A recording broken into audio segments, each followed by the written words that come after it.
Hi everyone, and welcome back to Titi's Garden. And today we are starting the seed sowing. If you watched my previous video, I showed you how I prepare my soil, and I'm going to put them in this cell. You can see each of them has 6 holes, and I put the soil in, push it down a little bit, and then we are ready. And these are my peppers. I'm starting only the very hot and spicy pepper this time around. The ones that are not hot, will be starting that in 2 weeks time. So what I do, first of all, my soil is ready and I'm going to label them. Labeling is very key. We don't want to mix up this pepper when they are growing, and you won't be able to identify until when they start producing. We don't want that. So I've sorted out all my seed. You can see the way I place each of the seed in the cells with the labels. That way you will not mix them up.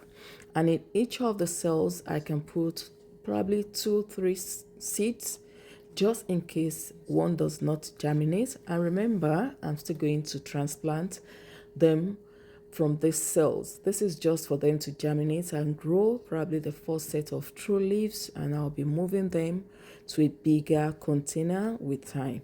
So this is what I do. I put as much if possible, just to make sure I have them in one place and it's labeled before I do the final transplanting.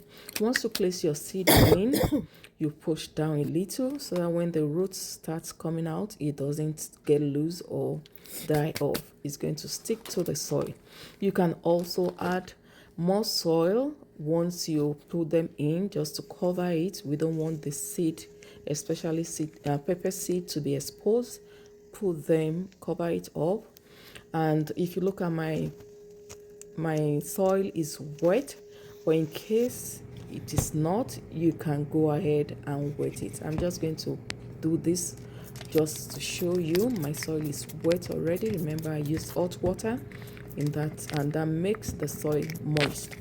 So just a little splashing of water here, and I'm going to cover this tightly. I want it to be retained and circulate all around the seed. That is what will make it germinate. And keep in a warm place. If you do not have somewhere warm in the house, especially where I am, it's very cold, please use a heat mat. That will give it that heat that is needed. This time around, we don't need the light. You can see all my lights are still down there. Until when I see them germinating, that's when I'm going to introduce the light. Look at this. This is the ugu section, and this is my pepper section that I'm starting now. Thank you for watching, and stay tuned for more.